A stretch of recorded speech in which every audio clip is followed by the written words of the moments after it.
Hello സുഹൃത്തുക്കളെ, ഇന്ന് രാത്രി നമ്മൾ മനുഷ്യചരിത്രത്തിലെ ഏറ്റവും ഇരുണ്ടതും എന്നാൽ നമ്മൾ അറിഞ്ഞിരിക്കേണ്ടതുമായ ഒരു അധ്യായത്തിലേക്കാണ് ഇറങ്ങിച്ചെല്ലുന്നത്. പണ്ട് ജർമ്മനിയിലും പോളണ്ടിലുമായി നടന്ന, ഇന്നും ലോകം വിറയലോടെ ഓർക്കുന്ന ആ ഭീകരമായ സംഭവങ്ങളെക്കുറിച്ചാണ് നമ്മൾ ഇന്ന് സംസാരിക്കുന്നത്. ഇന്ന് ആ സ്ഥലങ്ങളെല്ലാം വലിയ സ്മാരകങ്ങളായി മാറിയിരിക്കുന്നു. ഒരുപക്ഷെ വരും തലമുറകൾക്ക് ഇത്തരം ക്രൂരതകൾ ഇനിയൊരിക്കലും സംഭവിക്കരുത് എന്ന് ഓർമ്മിപ്പിക്കാനായിരിക്കാം അത്. ഈ കഥയിലെ പ്രധാന വില്ലൻ നമുക്കെല്ലാവർക്കും അറിയാവുന്ന അഡോൾഫ് ഹിറ്റ്ലർ എന്ന മനുഷ്യനാണ്. ലോകം കണ്ട ഏറ്റവും വലിയ സ്വേച്ഛാധിപതി എന്ന് നമ്മൾ വിളിക്കുന്ന ഇയാൾ യഥാർത്ഥത്തിൽ ഒരു പരാജയപ്പെട്ട ചിത്രകാരനായിരുന്നു എന്ന് നിങ്ങൾക്കറിയാമോ? ആർക്കും വേണ്ടാത്ത കുറെ ചിത്രങ്ങൾ വരച്ചു നടന്ന ഒരു യുവാവ് എങ്ങനെയാണ് ഒരു വൻകരയെ മുഴുവൻ ചാരമാക്കിയ ഒരു യുദ്ധപ്രഭുവായി മാറിയത്? ആ രഹസ്യമാണ് നമ്മൾ ഇന്ന് തേടുന്നത്. ഈ കഥയുടെ ഗതിയിൽ നമ്മൾ കാണാൻ പോകുന്നത് വാക്കുകൾ കൊണ്ട് ഒരു ജനതയെ മുഴുവൻ എങ്ങനെ മത്തുപിടിപ്പിക്കാമെന്നും വഞ്ചനയും തന്ത്രങ്ങളും ഉപയോഗിച്ച് എങ്ങനെ ഒരു രാജ്യം പിടിച്ചെടുക്കാം എന്നുമാണ്. ഒരു സാധാരണ പട്ടാളക്കാരനിൽ നിന്ന് ജർമ്മനിയുടെ ഫ്യൂറർ പദവിയിലേക്കുള്ള അയാളുടെ ആ ഞെട്ടിക്കുന്ന വളർച്ചയിൽ ഒളിഞ്ഞിരിക്കുന്ന നിഗൂഢതകൾ ഒന്നൊന്നായി നമ്മൾ ഇന്ന് അനാവരണം ചെയ്യും. നിങ്ങളൊന്ന് കണ്ണടച്ച് സങ്കൽപ്പിക്കുക. വെളിച്ചം കുറഞ്ഞ ഒരു ചെറിയ തടവറയ്ക്കുള്ളിൽ മങ്ങിയ വിളക്കിന്റെ വെട്ടത്തിലിരുന്നു കൊണ്ട് ഒരു മനുഷ്യൻ ലോകത്തെ മുഴുവൻ നശിപ്പിക്കാനുള്ള പദ്ധതികൾ ഒരു പുസ്തകത്തിൽ എഴുതി ചേർക്കുകയാണ്. ആ വരികൾ പിന്നീട് ദശലക്ഷക്കണക്കിന് മനുഷ്യരുടെ ജീവനെടുക്കുമെന്ന് അന്ന് ആരും കരുതിയിരുന്നില്ല. ഒരു മിനിറ്റ് സുഹൃത്തുക്കളെ, കഥ തുടങ്ങുന്നതിന് മുമ്പ് ഒരു കാര്യം. നിങ്ങൾ ഈ രാത്രി യാത്രകൾ ശരിക്കും ആസ്വദിക്കുന്നുണ്ടെങ്കിൽ വീഡിയോ ലൈക്ക് ചെയ്യാനും സ്ലംബർ സാഗ സബ്സ്ക്രൈബ് ചെയ്യാനും മറക്കരുത്. പിന്നെ നിങ്ങൾ എവിടെ നിന്നാണ് ഇത് കേൾക്കുന്നത്, ഇപ്പോൾ അവിടെ എത്ര സമയമായി എന്നതിനെക്കുറിച്ച് ഒരു കമൻ്റ് ഇടുക. കാരണം ആരൊക്കെ എവിടെ നിന്നൊക്കെയാണ് ഈ കഥ കേൾക്കുന്നതെന്ന് എനിക്ക് അറിയാൻ താല്പര്യമുണ്ട്. ഇപ്പോൾ നിങ്ങളുടെ ബെഡ്റൂം ലൈറ്റുകൾ ഡിം ചെയ്യുക. നല്ലൊരു പശ്ചാത്തല ശബ്ദത്തിനായി ആ ഫാൻ ഓൺ ചെയ്യുക. ഇന്ന് രാത്രിയിലെ ഈ യാത്രയിലേക്ക് നമുക്ക് ഒരുമിച്ച് മുന്നോട്ട് പോകാം.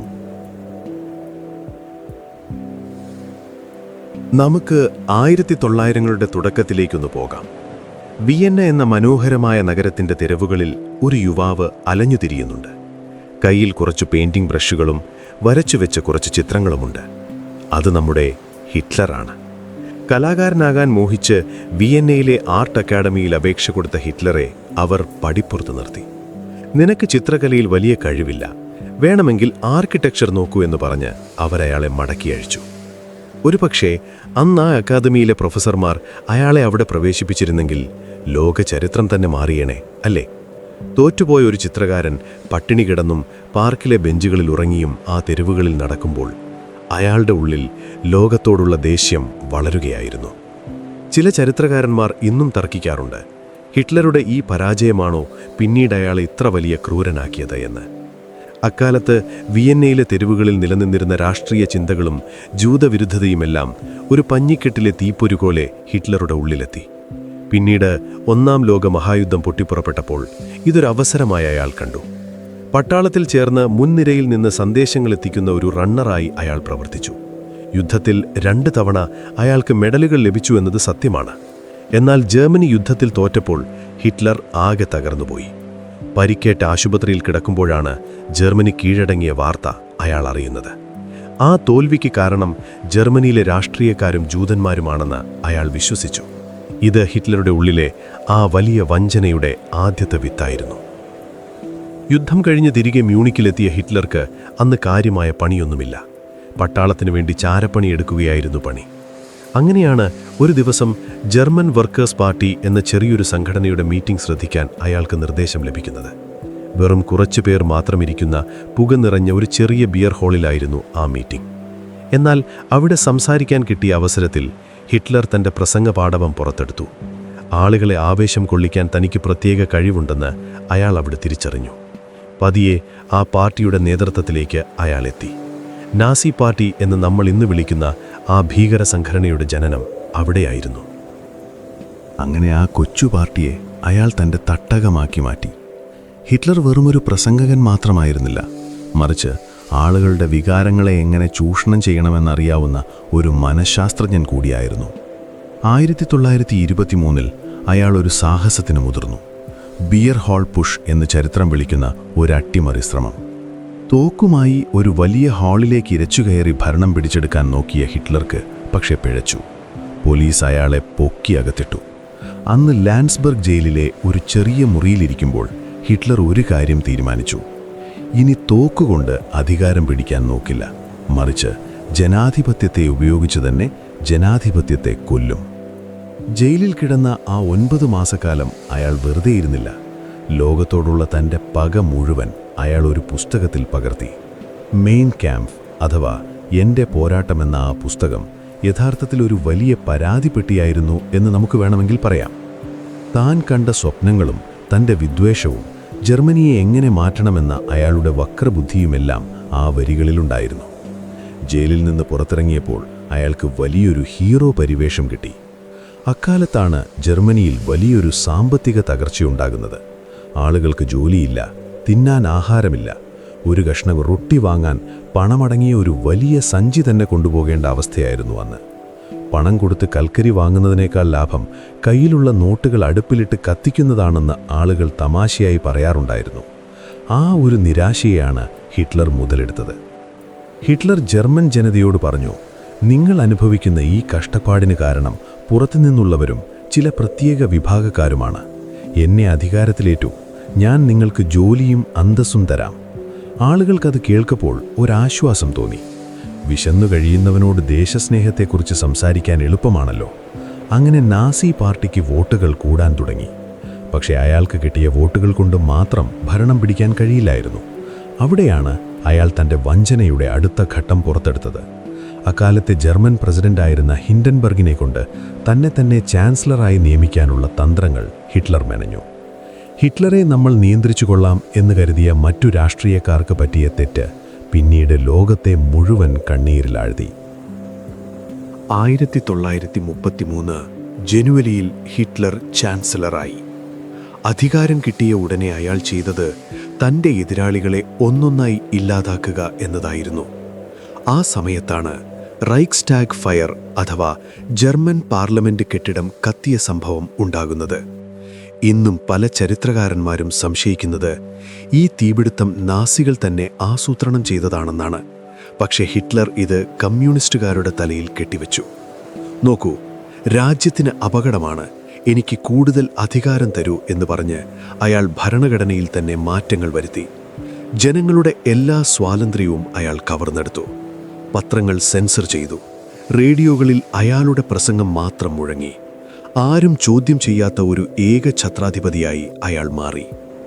ഹിറ്റ്ലറുടെ ഈ വളർച്ച വെറുമൊരു രാഷ്ട്രീയ വിജയം മാത്രമായിരുന്നില്ല.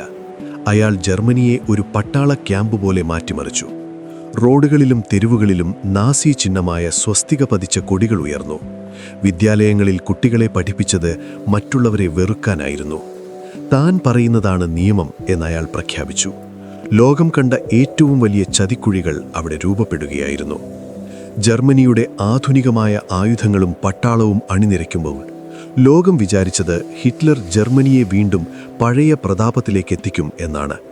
എന്നാൽ അയാൾ ലക്ഷ്യം വെച്ചിരുന്നത് മനുഷ്യവംശത്തിന് തന്നെ അപമാനമായ ഒരു വലിയ നാശത്തിനായിരുന്നു. ഇനി നമ്മൾ കാണാൻ പോകുന്നത് അധികാരത്തിൻ്റെ ഹുങ്കിൽ ഹിറ്റ്ലർ നിർമ്മിച്ച ആ ഭീകരമായ കോൺസെൻട്രേഷൻ ക്യാമ്പുകളെക്കുറിച്ചും അവിടെ നടന്ന ക്രൂരതകളെക്കുറിച്ചുമാണ്.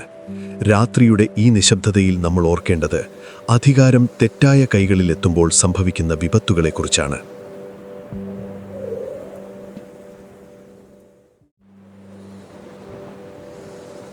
ഹിറ്റ്ലർ അധികാരം പിടിച്ചെടുത്തതോടെ ജർമ്മനിയിൽ ഒരു വലിയ പ്രശ്നം ഉടലെടുത്തു.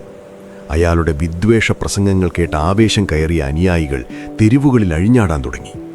എന്നാൽ ഹിറ്റ്ലറുടെ കണ്ണിലെ യഥാർത്ഥ ശത്രുക്കൾ കമ്മ്യൂണിസ്റ്റുകാരും സോഷ്യലിസ്റ്റുകളും അയാളെ എതിർത്ത ബുദ്ധിജീവികളുമായിരുന്നു. ഇവരെയെല്ലാം ഇവിടെ പാർപ്പിക്കും. ജർമ്മനിയിലെ സാധാരണ ജയിലുകളൊന്നും ഇത്രയധികം പേരെ ഉൾക്കൊള്ളാൻ പര്യാപ്തമായിരുന്നില്ല. അങ്ങനെയാണ് മ്യൂണിക് നഗരത്തിൻ്റെ വടക്കുഭാഗത്തുള്ള ദാഖൌ എന്ന ശാന്തമായ കുഗ്രാമത്തിലേക്ക് നാസികളുടെ കണ്ണുപതിഞ്ഞത്.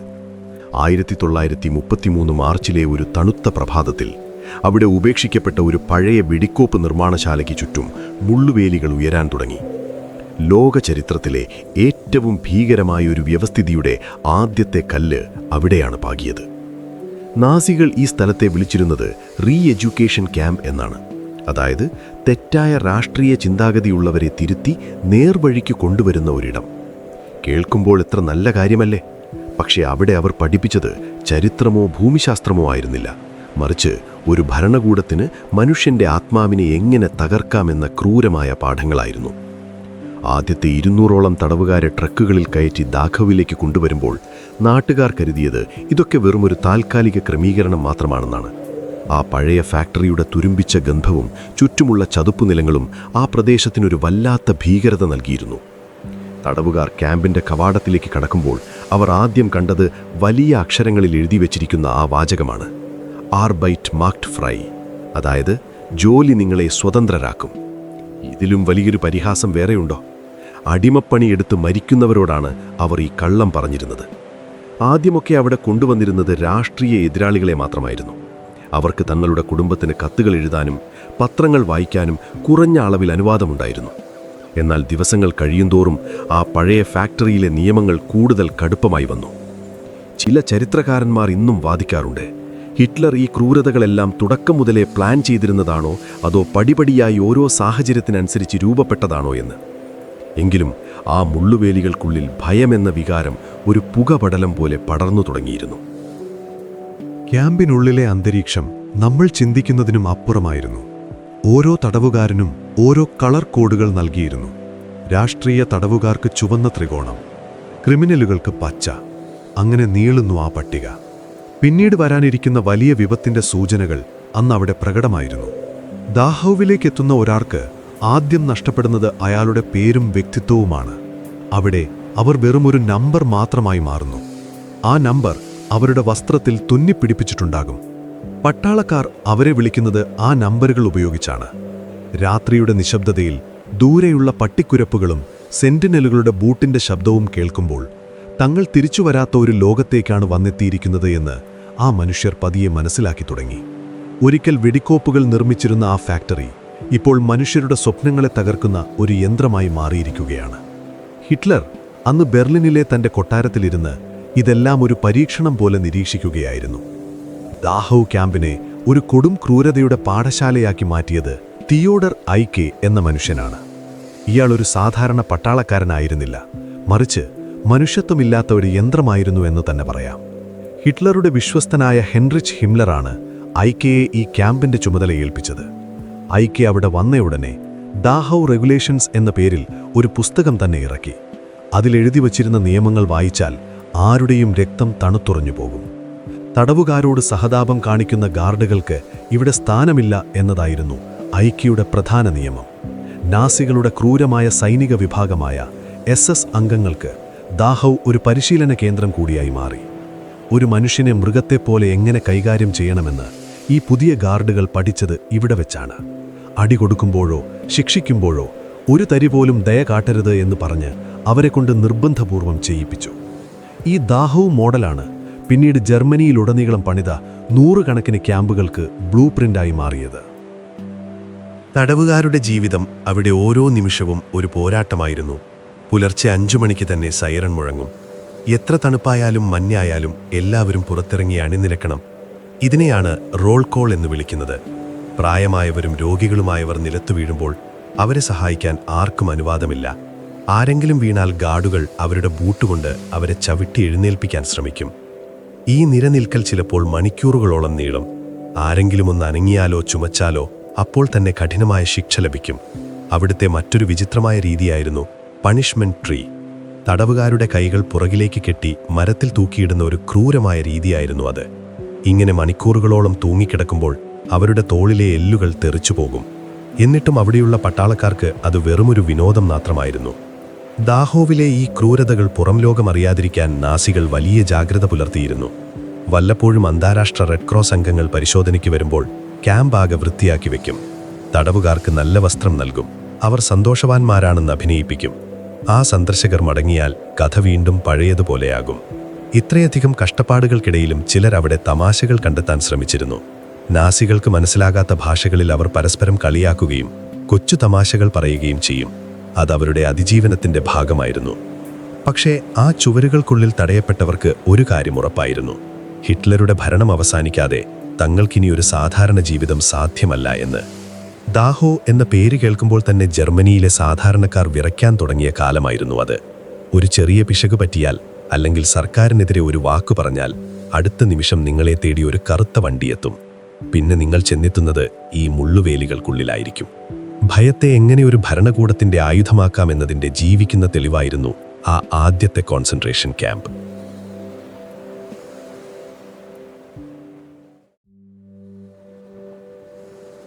അങ്ങനെ ദാഹോ എന്ന പരീക്ഷണശാലയിൽ നാസികൾ തങ്ങളുടെ ക്രൂരതകൾക്ക് അടിത്തറ പാകിക്കഴിഞ്ഞു.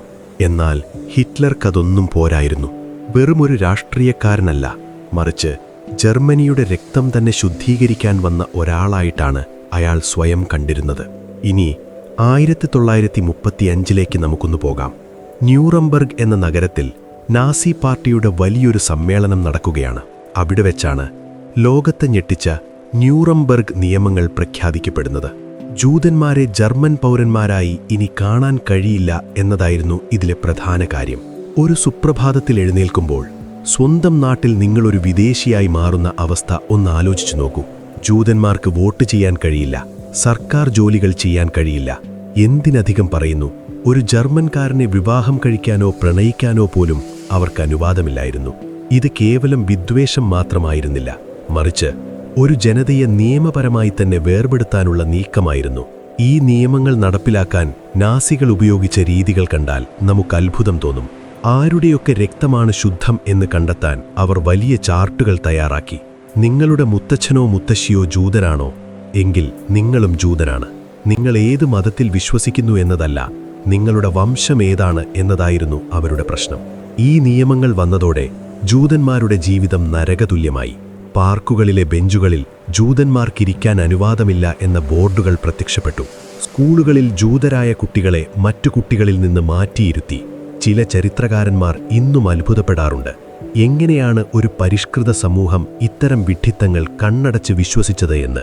ഹിറ്റ്ലറുടെ വക്രബുദ്ധിയിൽ വിരിഞ്ഞ ഈ നിയമങ്ങൾ യഥാർത്ഥത്തിൽ വരാനിരിക്കുന്ന വലിയൊരു കൊടുങ്കാറ്റിന്റെ മുന്നോടിയായിരുന്നു. ജൂതന്മാരെ സമൂഹത്തിൽ നിന്ന് ഒറ്റപ്പെടുത്തുക എന്നതായിരുന്നു അയാളുടെ ആദ്യ ലക്ഷ്യം. വിചിത്രമായ ചില കാര്യങ്ങളും കൂടി അക്കാലത്ത് നടന്നിരുന്നു.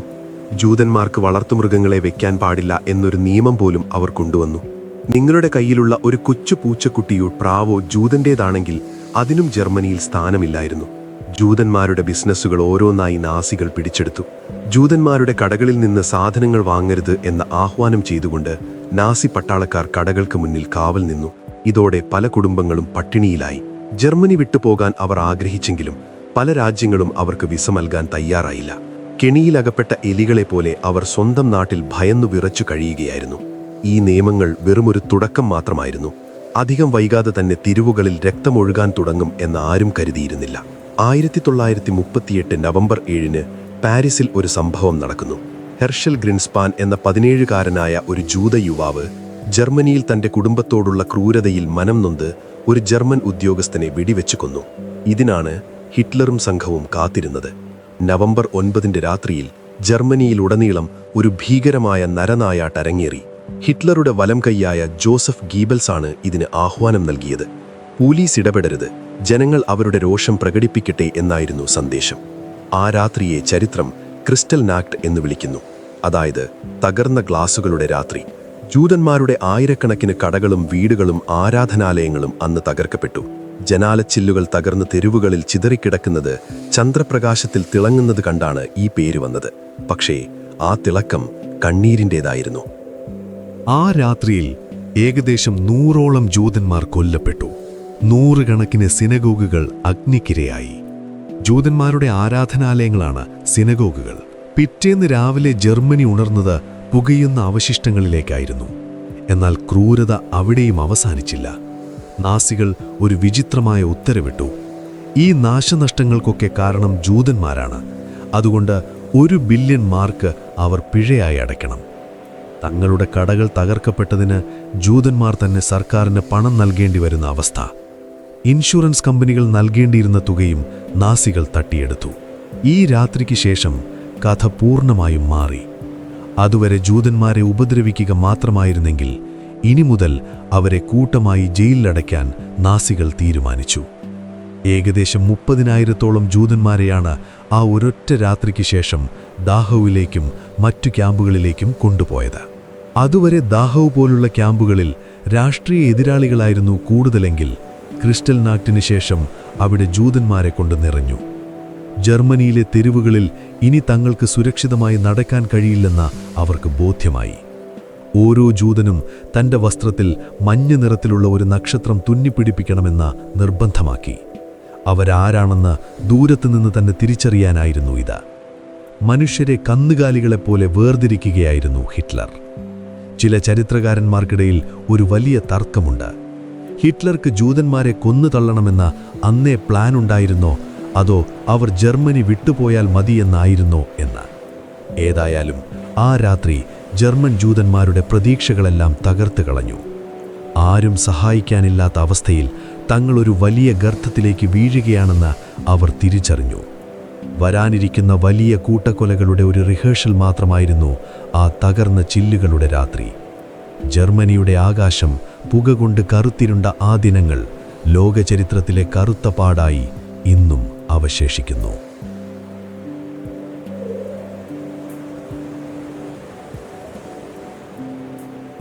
ജർമ്മനിയിൽ നാസികൾ അധികാരമുറപ്പിച്ചതോടെ കാര്യങ്ങൾ കൂടുതൽ ഭീകരമായി മാറി.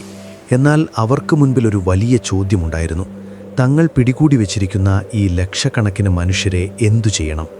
ഇതിനെക്കുറിച്ച് ചർച്ച ചെയ്യാൻ 1942 ജനുവരി 20 ഒരു തണുത്ത പ്രഭാതത്തിൽ ബെർലിനിലെ വാൻസി തടാക തീരത്തുള്ള ഒരു വില്ലയിൽ 15 നാസി ഉന്നത ഉദ്യോഗസ്ഥർ ഒത്തുകൂടി. പുറത്ത് നല്ല മഞ്ഞുവീഴ്ചയുണ്ട്. തടാകത്തിലെ വെള്ളം ഐസ് പോലെ ഉറച്ചു കിടക്കുകയാണ്. ആ വില്ലയ്ക്കുള്ളിൽ നല്ല ചൂടുണ്ട്. ഉന്നത ഉദ്യോഗസ്ഥർ വില കൂടിയ കോഞ്ഞാക്ക് കുടിച്ചും സിഗാർ വലിച്ചും തമാശകൾ പറഞ്ഞും ഇരിക്കുകയാണ്. ഇത് കണ്ടാൽ ഒരുപക്ഷെ ഏതെങ്കിലും വലിയ കമ്പനിയുടെ വാർഷിക യോഗമാണെന്നേ ആർക്കും തോന്നും. എന്നാൽ ചരിത്രം ഈ യോഗത്തെ വിളിക്കുന്നത് വാൻസി കോൺഫറൻസ് എന്നാണ്.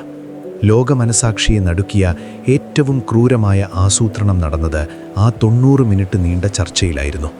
അവിടെ ഇരുന്ന 15 പേർ വെറുമൊരു ഗുണ്ടകളായിരുന്നില്ല, മറിച്ച് ഡോക്ടറേറ്റ് ബിരുദമുള്ളവരും ഉയർന്ന വിദ്യാഭ്യാസമുള്ളവരുമായ ഉദ്യോഗസ്ഥരായിരുന്നു. വിദ്യാഭ്യാസം ഒരാളെ നല്ല മനുഷ്യനാക്കില്ല എന്നതിൻ്റെ ഏറ്റവും വലിയ തെളിവായിരുന്നു ആ യോഗം. ഈ മീറ്റിംഗിന് നേതൃത്വം നൽകിയത് റെയിൻഹാർഡ് ഹെയ്ഡ്രിച്ച് എന്ന ഉദ്യോഗസ്ഥനായിരുന്നു. ഹിറ്റ്ലറുടെ വലം കൈയായ ഹിംലറുടെ വിശ്വസ്തനായിരുന്നു ഇയാൾ. യഹൂദ പ്രശ്നത്തിനുള്ള അന്തിമ പരിഹാരം അഥവാ ഫൈനൽ സൊല്യൂഷൻ എന്നതായിരുന്നു ആ ചർച്ചയുടെ വിഷയം. അന്തിമ പരിഹാരം എന്ന് കേൾക്കുമ്പോൾ എന്തോ നല്ല കാര്യമാണെന്ന് തോന്നും, അല്ലേ? നാസികൾ എപ്പോഴും അവരുടെ ക്രൂരതകളെ മറച്ചുപിടിക്കാൻ ഇത്തരം നല്ല വാക്കുകളാണ് ഉപയോഗിച്ചിരുന്നത്. കൊലപാതകം എന്ന വാക്കിന് പകരം സ്ഥലം മാറ്റുക അല്ലെങ്കിൽ പ്രത്യേക ചികിത്സ നൽകുക എന്നൊക്കെയാണ് അവർ ഔദ്യോഗിക രേഖകളിൽ എഴുതിയിരുന്നത്. വാൻസി കോൺഫറൻസിൽ അവർ ചർച്ച ചെയ്തത് എങ്ങനെ കുറഞ്ഞ ചിലവിൽ ഏറ്റവും വേഗത്തിൽ ലക്ഷക്കണക്കിന് മനുഷ്യരെ കൊന്നൊടുക്കാം എന്നതിനെക്കുറിച്ചായിരുന്നു. ഒരു ഫാക്ടറിയിൽ സാധനങ്ങൾ ഉൽപ്പാദിപ്പിക്കുന്നത് പോലെ പ്ലാൻ ചെയ്യുന്നത് പോലെ ഇവർ മനുഷ്യരുടെ മരണം പ്ലാൻ ചെയ്തു. ഓരോ രാജ്യത്തു നിന്നും എത്ര പേരെ വീതം കൊണ്ടുപോകണം എന്നതിൻ്റെ കൃത്യമായ ലിസ്റ്റ് അഡോൾഫ് ഐക്മാൻ എന്ന ഉദ്യോഗസ്ഥൻ അവിടെ നിരത്തി. ആ ലിസ്റ്റിൽ ബ്രിട്ടനിലും അയർലൻഡിലുമുള്ള ജൂതന്മാരുടെ എണ്ണം പോലും ഉണ്ടായിരുന്നു എന്നതാണ് അത്ഭുതം. അതായത് ലോകം മുഴുവൻ കീഴടക്കി അവിടെയുള്ളവരെയൊക്കെ കൊന്നുതള്ളാൻ അവർ പ്ലാൻ ചെയ്തിരുന്നു എന്നർത്ഥം. ചില ചരിത്രകാരന്മാർ ഇന്നും സംശയിക്കാറുണ്ട്, ഈ യോഗത്തിന് മുൻപേ തന്നെ കൂട്ടക്കൊലയ്ക്കുള്ള തീരുമാനം ഹിറ്റ്ലർ എടുത്തിരുന്നു എന്ന്. ഭൂരിഭാഗം പേരും വിശ്വസിക്കുന്നത് ഹിറ്റ്ലറുടെ നിർദ്ദേശപ്രകാരം ഇത് എങ്ങനെ നടപ്പിലാക്കണം എന്ന് തീരുമാനിക്കാനാണ് ഈ ഉദ്യോഗസ്ഥർ ഒത്തുകൂടിയത് എന്നാണ്. അവർക്ക് അതൊരു രാഷ്ട്രീയ തീരുമാനമോ മതപരമായ വിദ്വേഷമോ മാത്രമായിരുന്നില്ല, മറിച്ച് ഒരു ലോജിസ്റ്റിക്സ് പ്രശ്നമായിരുന്നു. എങ്ങനെ ഇത്രയധികം പേരെ ട്രെയിനിൽ കയറ്റണം, അവർക്ക് എവിടെ താമസം നൽകണം, എങ്ങനെ അവരെ ഇല്ലാതാക്കണം? ഈ ചോദ്യങ്ങൾക്കൊക്കെ വളരെ ശാന്തമായി അവർ മറുപടി കണ്ടെത്തി. ആ വില്ലയിലെ മേശപ്പുറത്ത് വിരിച്ച ഭൂപടങ്ങളിൽ അവർ വരച്ച വരകൾ ലക്ഷക്കണക്കിന് മനുഷ്യരുടെ മരണ വാറണ്ടായിരുന്നു. തടാകക്കരയിലെ ആ മനോഹരമായ കാഴ്ച ആസ്വദിച്ചുകൊണ്ട് അവർ ഇത്ര വലിയൊരു പാതകം ആസൂത്രണം ചെയ്തു എന്നത് ചിന്തിക്കുമ്പോൾ തന്നെ നമുക്ക് അറപ്പ് തോന്നും. പണ്ട് റോമൻ ഭരണാധികാരികൾ വിനോദത്തിനായി മനുഷ്യരെ സിംഹങ്ങൾ കിട്ടുകൊടുത്തിരുന്ന ക്രൂരതയേക്കാൾ എത്രയോ മടങ്ങായിരുന്നു ഈ ആധുനിക ഭരണകൂടം ചെയ്തത്. വാൻസി കോൺഫറൻസിന് മുൻപ് തന്നെ നാസികൾ മനുഷ്യരെ കൊന്നുതുടങ്ങിയിരുന്നു. പക്ഷെ അത് വെടിവെച്ചായിരുന്നു. പട്ടാളക്കാർ ഗ്രാമങ്ങളിൽ ചെന്ന് ജൂതന്മാരെ വരി വരിയായി നിർത്തി വെടിവെച്ചു വീഴ്ത്തും. ഇതിനെ ഹോളോകോസ്റ്റ് ഓഫ് ബുള്ളറ്റ്സ് എന്നാണ് വിളിച്ചിരുന്നത്. പക്ഷേ ഇതിന് ചില പ്രശ്നങ്ങളുണ്ടായിരുന്നു. ഒന്നാമത്തേത് തിരകളുടെ ചിലവാണ്. രണ്ടാമത്തേത് നിരന്തരം മനുഷ്യരെ വെടിവെച്ചു കൊല്ലുന്നത് നാസി പട്ടാളക്കാരുടെ മാനസിക നിലയെ ബാധിക്കുന്നു എന്ന് ഹിറ്റ്ലർ ഭയപ്പെട്ടു. പാവം പട്ടാളക്കാർക്ക് വിഷമമുണ്ടാകാതെ എങ്ങനെ ഈ കൊലപാതകങ്ങൾ തുടരാം എന്ന വക്രബുദ്ധിയാണ് ഗ്യാസ് ചേംബറുകൾ എന്ന ആശയത്തിലേക്ക് അവരെ എത്തിച്ചത്. മനുഷ്യരെ വെടിവെക്കുന്നതിനു പകരം ഒരു മുറിക്കുള്ളിലിട്ട് വിഷവാതകം ശ്വസിപ്പിച്ചു കൊല്ലുകയാണെങ്കിൽ പട്ടാളക്കാർക്ക് നേരിട്ട് രക്തം കാണേണ്ടി വരില്ലല്ലോ. ഇതാണ് നാസികൾ കണ്ടുപിടിച്ച ആ മാന്യമായ രീതി. മനുഷ്യത്വം മരവിച്ചുപോയ ഒരു കൂട്ടം ഉദ്യോഗസ്ഥർക്ക് മാത്രമേ ഇങ്ങനെയൊക്കെ ചിന്തിക്കാൻ കഴിയൂ. ഈ മീറ്റിംഗിൽ പങ്കെടുത്തവർക്കെല്ലാം ഒരു കാര്യം ഉറപ്പായിരുന്നു: ഇനി തിരിച്ചുപോക്കില്ല. അവർ ഓരോരുത്തരും തങ്ങളുടെ വകുപ്പുകൾ വഴി ഈ കൂട്ടക്കൊലയ്ക്ക് എല്ലാ സഹായവും നൽകുമെന്നുറപ്പിച്ചു. തീവണ്ടികൾ വിട്ടുനൽകാൻ റെയിൽവേ ഉദ്യോഗസ്ഥരും പണം കൈകാര്യം ചെയ്യാൻ ധനകാര്യ വകുപ്പുമെല്ലാം ഒത്തുചേർന്നു. ഒരു രാജ്യം മുഴുവൻ ഒരു കൊലപാതകത്തിനു വേണ്ടി കൈകോർക്കുന്ന കാഴ്ചയായിരുന്നു അത്. മീറ്റിംഗിന് ശേഷം അവർ അവിടെയിരുന്ന് ഭക്ഷണം കഴിച്ചു. ലക്ഷക്കണക്കിന് മനുഷ്യരെ എങ്ങനെ കൊല്ലാമെന്ന് തീരുമാനിച്ചതിന് ശേഷം അതേ കൈകൾ കൊണ്ട് അവർ ആഹാരം കഴിച്ചു. വാൻസി വില്ലയിലെ ആ മുറികളിൽ ഇപ്പോഴും ആ ക്രൂരമായ ചർച്ചകളുടെ നിശബ്ദത തളകുകെട്ടി നിൽക്കുന്നുണ്ടാകാം. മീറ്റിംഗ് കഴിഞ്ഞ് പുറത്തിറങ്ങിയ ഹൈഡ്രിച്ച് വളരെ സംതൃപ്തനായിരുന്നു. തന്റെ ദൗത്യം വിജയകരമായി പൂർത്തിയാക്കി എന്നതായിരുന്നു അയാളുടെ ഭാവം. ഇന്ന് ആ വില്ല ഒരു മ്യൂസിയമാണ്. അവിടെ ചെല്ലുന്നവർക്ക് ആ 15 പേർ ഒപ്പിട്ട രേഖകളുടെ പകർപ്പുകൾ കാണാൻ കഴിയും. ഓരോ പേജിലും മരണത്തിന്റെ ഗന്ധമുണ്ട്. വാൻസി കോൺഫറൻസ് കഴിഞ്ഞതോടെ കോൺസെൻട്രേഷൻ ക്യാമ്പുകൾ വെറുമൊരു തടങ്കൽ പാളയങ്ങളല്ലാതെ മരണ ഫാക്ടറികളായി മാറാൻ തുടങ്ങി. മുമ്പ് ദാഹോവിൽ കണ്ടതുപോലെ രാഷ്ട്രീയ തടവുകാരെ പാർപ്പിക്കുന്ന ഒരിടം എന്നതിലുപരി അവിടെ എത്തുന്നവരെ ഉടൻ തന്നെ കുന്നുതള്ളാനുള്ള സംവിധാനങ്ങൾ ഒരുങ്ങി. അതീവ ബുദ്ധിയുള്ള മനുഷ്യർ തിന്മയ്ക്ക് വേണ്ടി ആ ബുദ്ധി ഉപയോഗിച്ചപ്പോഴുണ്ടായ വിപത്തായിരുന്നു ഇത്. മനുഷ്യ ചരിത്രത്തിലെ ഏറ്റവും വലിയ ആസൂത്രിത കുറ്റകൃത്യത്തിന്റെ ആധാരമായ ആ 90 മിനിറ്റുകൾ കഴിഞ്ഞപ്പോൾ യൂറോപ്പിലെ ആകാശം പുകയാൻ പോകുകയായിരുന്നു. വരാനിരിക്കുന്ന ദിവസങ്ങളിൽ ട്രെയിനുകൾ കിഴക്കോട്ടോടിത്തുടങ്ങും. ആ ട്രെയിനുകളിലുള്ളവർക്ക് തങ്ങൾ എങ്ങോട്ടാണ് പോകുന്നതെന്നറിയില്ലായിരുന്നു. പക്ഷേ വാൻസി വില്ലയിലെ ആ 15 പേർക്കത് കൃത്യമായി അറിയാമായിരുന്നു. വരാനിരിക്കുന്ന ദുരന്തത്തിന്റെ ഭീകരതയിലേക്ക് ലോകം അറിയാതെ നടന്നു കയറുകയായിരുന്നു.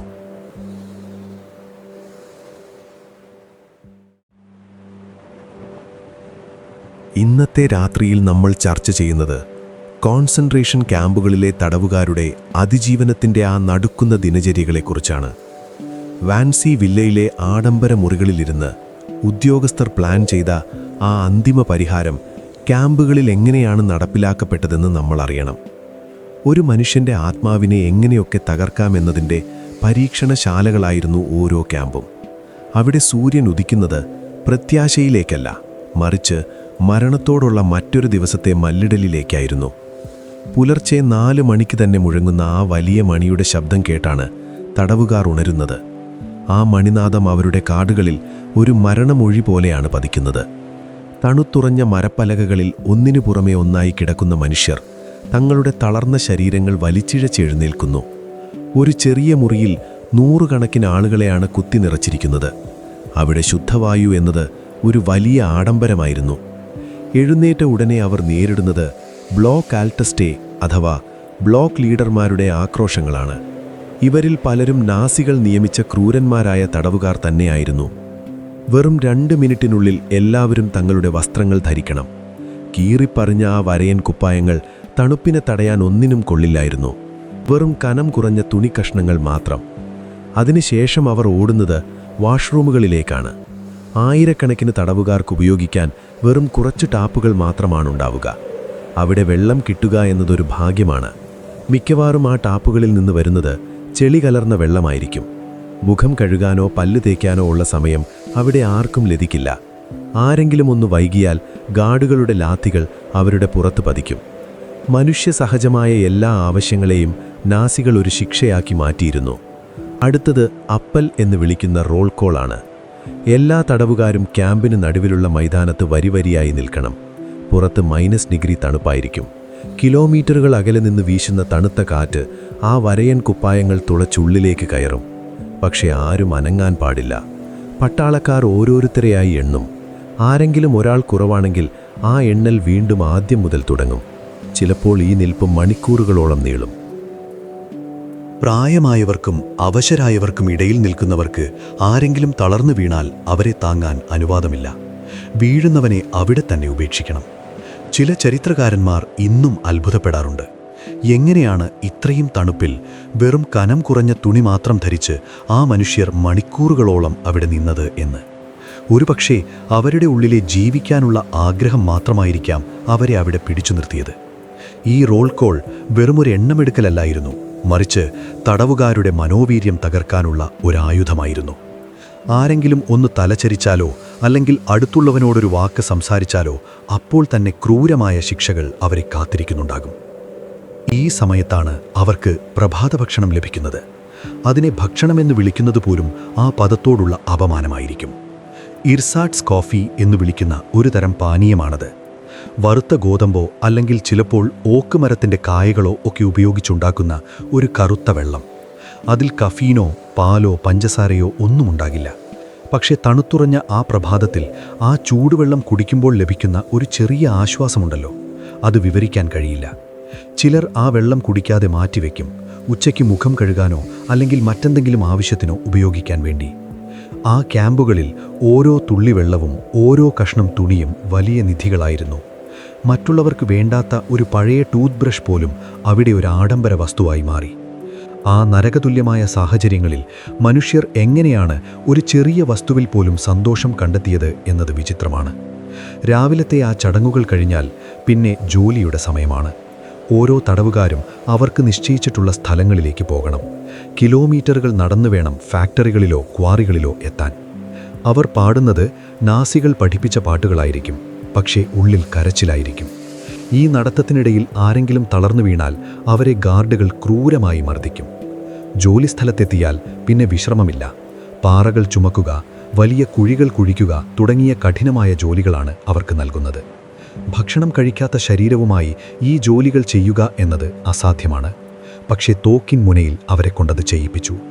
ഉച്ചയ്ക്ക് അവർക്ക് ലഭിക്കുന്നത് ഒരു ചെറിയ പാത്രം സൂപ്പാണ്. ചീഞ്ഞഴുകിയ പച്ചക്കറികളോ അല്ലെങ്കിൽ ചിലപ്പോൾ പുല്ലോ ഒക്കെ ഇട്ട് തിളപ്പിച്ചൊരു വെള്ളം. അതിലൊരു ചെറിയ ഉരുളക്കിഴങ്ങ് കഷ്ണമോ മറ്റോ കണ്ടാൽ ആ ദിവസം തങ്ങൾ ഭാഗ്യവാന്മാരാണെന്ന് അവർ കരുതും. വൈകുന്നേരം തിരികെ ക്യാമ്പിലെത്തുമ്പോഴാണ് തടവുകാർ ഏറ്റവും കൂടുതൽ ആഗ്രഹിക്കുന്ന ആ വസ്തു ലഭിക്കുന്നത്. ഒരു കഷ്ണം റൊട്ടി. ഈ റൊട്ടി ഉണ്ടാക്കുന്നത് എങ്ങനെയാണെന്നറിഞ്ഞാൽ നമ്മൾ ഞെട്ടിപ്പോകും. ഗോതമ്പ് മാവിനോടൊപ്പം മരപ്പൊടിയും ചേർത്താണ് നാസികൾ ഈ റൊട്ടി നിർമ്മിച്ചിരുന്നത്. അതുകൊണ്ട് തന്നെ അതിന് മരത്തിൻ്റെ രുചിയായിരിക്കും. പക്ഷേ പട്ടിണി കിടക്കുന്ന ആ മനുഷ്യർക്ക് അത് ലോകത്തിലെ ഏറ്റവും രുചിയുള്ള ഭക്ഷണമായിരുന്നു.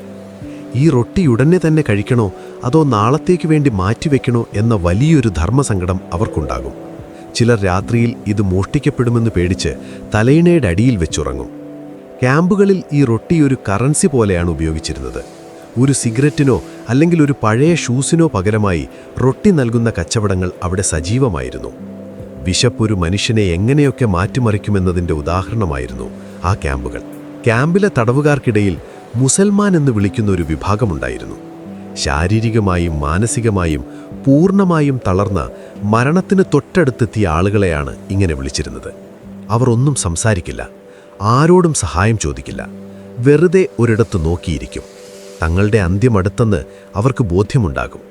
ചില ചരിത്രകാരന്മാർക്കിടയിൽ ഒരു വലിയ ചർച്ച നടക്കാറുണ്ട്. എന്തുകൊണ്ടാണ് ചിലർ പട്ടിണി കിടന്നിട്ടും അതിജീവിക്കാൻ ശ്രമിച്ചത്, എന്നാൽ ചിലർ പെട്ടെന്ന് തന്നെ മാനസികമായി തകർന്നു പോയത് എന്ന്. ഒരുപക്ഷെ സ്വന്തം കുടുംബത്തെ വീണ്ടും കാണണമെന്ന ഉറച്ച വിശ്വാസമുള്ളവർക്ക് മാത്രമേ ആ നരകത്തിൽ പിടിച്ചു നിൽക്കാൻ കഴിഞ്ഞിട്ടുണ്ടാകൂ. ഓരോ രാത്രിയും തടവുകാർ തങ്ങളുടെ കൂടെയുള്ളവർ മരിച്ചോ എന്ന് പരിശോധിക്കും. ഉറക്കത്തിൽ മരിച്ചു പോകുന്നവരുടെ റൊട്ടിക്കഷ്ണം മറ്റുള്ളവർ എടുക്കുന്നത് അവിടെ ഒരു സാധാരണ കാര്യമായിരുന്നു. അത് ക്രൂരതയല്ല, മറിച്ച് അടുത്ത ദിവസം ജീവിക്കാനുള്ള ഒരു അവസാന ശ്രമം മാത്രമാണ്. രാത്രിയിലെ രണ്ടാമത്തെ റോൾ കോൾ കഴിയുമ്പോൾ അവർക്ക് വീണ്ടും ആ മരപ്പലകകളിലേക്ക് മടങ്ങാം. പക്ഷേ ഉറക്കം അത്ര എളുപ്പമല്ല. വിശപ്പിൻ്റെ വിളി ഉള്ളിൽ മുഴങ്ങിക്കൊണ്ടിരിക്കും. മരിച്ചവരുടെ ഓർമ്മകളും നാളെയെക്കുറിച്ചുള്ള പേടിയും അവരെ വേട്ടയാടും. പണ്ട് ഹിറ്റ്ലർ പറഞ്ഞിരുന്നത് ജർമ്മനിയെ ലോകത്തിൻ്റെ നെറുകയിലെത്തിക്കും എന്നായിരുന്നു. പക്ഷേ അയാൾ ചെയ്തത് നിരപരാധികളായ മനുഷ്യരെ ഈ നരകത്തിലേക്ക് തള്ളിവിടുകയായിരുന്നു. ഓരോ ദിവസവും ഒരു യുഗമായിട്ടാണ് ആ തടവുകാർക്ക് തോന്നിയത്. അവിടുത്തെ മണ്ണ് മനുഷ്യരുടെ കണ്ണീരും ചോരയും കൊണ്ട് കുതിർന്നിരുന്നു. ഈ ക്രൂരതകൾക്ക് നടുവിലും മനുഷ്യത്വം പൂർണ്ണമായും മരിച്ചിരുന്നില്ല. തൻ്റെ കയ്യിലുള്ള ഒരു ചെറിയ കഷ്ണം റൊട്ടി അടുത്തുള്ള രോഗിക്ക് നൽകുന്ന തടവുകാരും അവിടെ ഉണ്ടായിരുന്നു. ആ ഒരു കഷ്ണം റൊട്ടിയിൽ ലോകത്തിലെ ഏറ്റവും വലിയ സ്നേഹം ഒളിഞ്ഞിരുന്നു. നാളെ സൂര്യൻ ഉദിക്കുമ്പോൾ താൻ ജീവനോടെ ഉണ്ടാകുമോ എന്നാർക്കും ഉറപ്പില്ല. എങ്കിലും ആ ഇരുട്ടിലും അവർ പ്രകാശത്തിനായി കാത്തിരുന്നു. ക്യാമ്പുകളിലെ ഈ ദിനചര്യകൾ വെറുമൊരു ചരിത്രമല്ല, മറിച്ച് മനുഷ്യന്റെ അതിജീവനത്തിന്റെ വലിയൊരു പാഠമാണ്.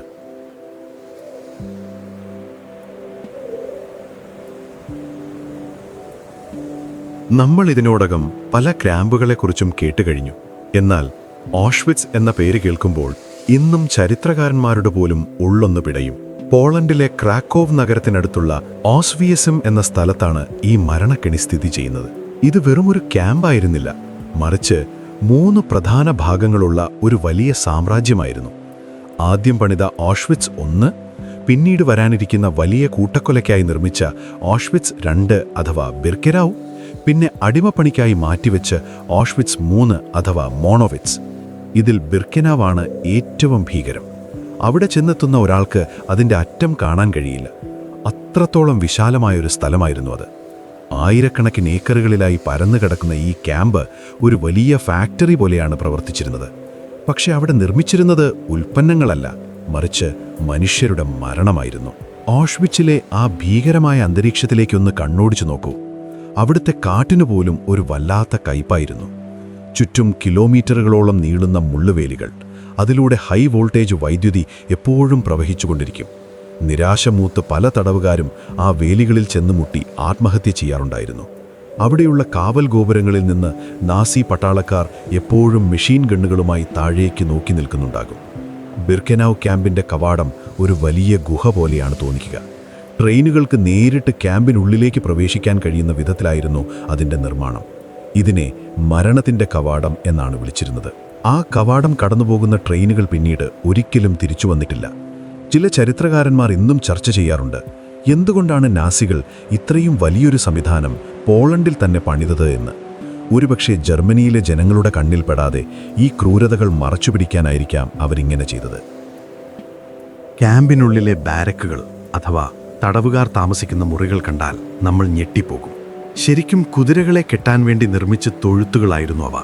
ഒരു തൊഴുത്തിൽ എത്ര കുതിരകളെ പാർപ്പിക്കാമോ അതിൻ്റെ 10 ഇരട്ടി മനുഷ്യരെയാണ് നാസികൾ അവിടെ കുത്തി നിറച്ചത്. മഞ്ഞുകാലത്ത് അവിടുത്തെ തണുപ്പ് -20 ഡിഗ്രി വരെ താഴാവുണ്ട്. എന്നാൽ ആ മുറികൾക്ക് ജനാലകളോ വാതിലുകളോ ശരിക്കും ഉണ്ടാകില്ല. ഓഷ്വിറ്റ്സ് 1 എന്ന ഭാഗം പഴയ പോളിഷ് ആർമി ബാരക്കുകളായിരുന്നു. അതുകൊണ്ട് അവിടെ കുറച്ചുകൂടി നല്ല കെട്ടിടങ്ങളുണ്ടായിരുന്നു. എന്നാൽ ബിർക്കെനൌവിലേക്ക് വരുമ്പോൾ എല്ലാം വെറും മരപ്പലകകൾ കൊണ്ടുണ്ടാക്കിയ താൽക്കാലിക കൂടാരങ്ങൾ മാത്രമാണ്. അവിടെയുള്ള ശുചിമുറികൾ എന്ന് പറയുന്നത് ഒരു വലിയ ഹാളിലെ കുഴികൾ മാത്രമാണ്. മനുഷ്യന്റെ അന്തസ്സ് എന്നത് അവിടെ ഒരു അപരിചിതമായ വാക്കായി മാറിയിരുന്നു. ഓഷ്വിറ്റ്സ് വെറും ഒരു മരണപ്പാളയം മാത്രമല്ലായിരുന്നു, അതൊരു വലിയ ബിസിനസ് കേന്ദ്രം കൂടിയായിരുന്നു. IG ഫാർബൻ എന്ന ജർമ്മൻ കമ്പനി തങ്ങളുടെ സിന്തറ്റിക് റബ്ബർ ഫാക്ടറികൾ സ്ഥാപിച്ചിരുന്നത് ഓഷ്വിറ്റ്സ് 3-നടുത്തായിരുന്നു. ലാഭക്കൊതിയന്മാരായ ഈ കമ്പനികൾക്ക് നാസികൾ തടവുകാരെ വാടകയ്ക്ക് നൽകുമായിരുന്നു. അതായത് ഒരു മനുഷ്യനെ മെഷീൻ പോലെ പണിയെടുപ്പിക്കാൻ കുറഞ്ഞ ചിലവിൽ അവിടെ ലഭിക്കും. ഭക്ഷണം പോലും നൽകാതെ ഈ കമ്പനികൾ തടവുകാരെ കൊണ്ട് പണിയെടുപ്പിച്ചു. പടി ചെയ്യാൻ വയ്യാതാവുന്നവരെ ഉടൻ തന്നെ ബിർക്കെനൌവിലെ ഗ്യാസ് ചേംബറുകളിലേക്ക് അയക്കും. അവിടുത്തെ ഏറ്റവും വലിയ പ്രത്യേകത കാനഡ എന്ന് വിളിക്കുന്ന വെയർഹൗസുകളായിരുന്നു. കാനഡ എന്നാൽ സമൃദ്ധിയുടെ നാടാണെന്ന് അക്കാലത്തെ തടവുകാർ വിശ്വസിച്ചിരുന്നു. അതുകൊണ്ടാണ് തടവുകാരിൽ നിന്ന് തട്ടിയെടുത്ത വസ്ത്രങ്ങളും സ്വർണവും പണവും സൂക്ഷിക്കുന്ന ആ സ്ഥലത്തിന് അവർ ഈ പേര് നൽകിയത്. അവിടെ കൂട്ടിയിട്ടിരിക്കുന്ന ചെരുപ്പുകളുടെയും കണ്ണടകളുടെയും മലകൾ കണ്ടാൽ ഈ ക്യാമ്പിൻ്റെ വ്യാപ്തി നമുക്ക് മനസ്സിലാകും. ഓഷ്വിറ്റ്സിലെ ഗ്യാസ് ചേംബറുകൾക്ക് പുറത്ത് വലിയ ചിമ്മിനികളുണ്ടായിരുന്നു. പകലും രാത്രിയും ആ ചിമ്മിനികളിൽ നിന്ന് കറുത്ത പുക ഉയരുമായിരുന്നു. ആ പുകയുടെ ഗന്ധം കിലോമീറ്ററുകളോളം പരക്കും. അടുത്തുള്ള ഗ്രാമവാസികൾക്ക് അതെന്തിൻ്റെ പുകയാണെന്നറിയാമായിരുന്നുവെങ്കിലും അവർ ഭയം കൊണ്ട് മിണ്ടിയില്ല. മനുഷ്യ ശരീരങ്ങൾ കത്തിക്കുമ്പോഴുണ്ടാകുന്ന ആ ഗന്ധം വായുവിൽ എപ്പോഴും തങ്ങി നിൽക്കുമായിരുന്നു. ക്യാമ്പിലെ ഓരോ ചുവരിലും മരണത്തിൻ്റെ നിഴലുണ്ടായിരുന്നു. ചില തടവുകാർക്ക് അവിടെ ഒരു വിചിത്രമായ പണി നൽകിയിരുന്നു. ഇൻവെന്ററി എടുക്കുക, അതായത് കൊലപ്പെടുത്തിയവരുടെ സാധനങ്ങൾ എണ്ണിത്തിട്ടപ്പെടുത്തുക. മനുഷ്യജീവനല്ല, അവർ ഊരിവെച്ച വസ്ത്രങ്ങൾക്കാണ് നാസികൾ കൂടുതൽ വില നൽകിയിരുന്നത്. സർക്കാസം കലർത്തി പറയുകയാണെങ്കിൽ ഒരു കഷ്ണം തുണിയോ ഒരു പഴയ ബ്രഷോ കൈകാര്യം ചെയ്യുന്നത്ര ഗൗരവം പോലും ഒരു മനുഷ്യജീവൻ കൈകാര്യം ചെയ്യുമ്പോൾ നാസികൾ കാട്ടിയിരുന്നില്ല. ഓഷ്വിറ്റ്സിലെ ഈ സംവിധാനങ്ങളെല്ലാം വളരെ കൃത്യമായ ഒരു ടൈം ടേബിൾ അനുസരിച്ചാണ് പ്രവർത്തിച്ചിരുന്നത്. ട്രെയിനുകൾ വരുന്ന സമയം, ആളുകളെ ഇറക്കുന്ന സമയം, അവരെ വേർതിരിക്കുന്ന സമയം, ഇതെല്ലാം ഒരു ഓഫീസിലെ ഫയലുകൾ കൈകാര്യം ചെയ്യുന്നത് പോലെയാണ് അവർ ചെയ്തത്. ഈ ക്രൂരതകളെല്ലാം നടക്കുമ്പോഴും ക്യാമ്പിന് പുറത്ത് നാസി ഓഫീസർമാർക്ക് വേണ്ടി വലിയ തിയേറ്ററുകളും പൂന്തോട്ടങ്ങളും ഉണ്ടായിരുന്നു. ഒരു ഭാഗത്ത് മനുഷ്യർ പിടഞ്ഞു മരിക്കുമ്പോൾ മറുവശത്ത് പട്ടാളക്കാർ സംഗീതം ആസ്വദിക്കുകയും വിരുന്നുകൾ നടത്തുകയും ചെയ്തു. ലോകചരിത്രത്തിൽ ഇത്രയും വലിയൊരു വൈരുദ്ധ്യം വേറെ എവിടെയും കാണാൻ കഴിയില്ല. ഓഷ്വിറ്റ്സ് എന്നത് കേവലമൊരു സ്ഥലത്തിൻ്റെ പേരല്ല, മറിച്ച് അത് മനുഷ്യത്വത്തിന് സംഭവിച്ച ഒരു വലിയ മുറിവാണ്. ആ ക്യാമ്പിൻ്റെ ഓരോ മൂലയിലും ഇന്നും ലക്ഷക്കണക്കിന് മനുഷ്യരുടെ തേങ്ങലുകൾ ഉറങ്ങിക്കിടക്കുന്നുണ്ട്. ഈ നരകതുല്യമായ സാഹചര്യങ്ങളിൽ എങ്ങനെയാണ് തടവുകാർ ഓരോ ദിവസവും അതിജീവിച്ചതെന്നത് ഇന്നും വലിയൊരു അത്ഭുതമായി അവശേഷിക്കുന്നു. വരാനിരിക്കുന്ന ഭാഗങ്ങളിൽ നമ്മൾ കാണാൻ പോകുന്നത് ഈ മരണപ്പാടിലേക്ക് ട്രെയിൻ ഇറങ്ങുന്ന ആ നിമിഷങ്ങളെക്കുറിച്ചും അവിടെ നടന്ന ക്രൂരമായ തിരഞ്ഞെടുപ്പുകളെക്കുറിച്ചുമാണ്. രാത്രിയുടെ ഈ നിശബ്ദതയിൽ ഓഷ്വിറ്റ്സിനെക്കുറിച്ച് ഓർക്കുമ്പോൾ മനുഷ്യരിലെ തിന്മയ്ക്ക് എത്രത്തോളം ആഴമുണ്ടാകാം എന്ന് നമ്മൾ തിരിച്ചറിയുന്നു.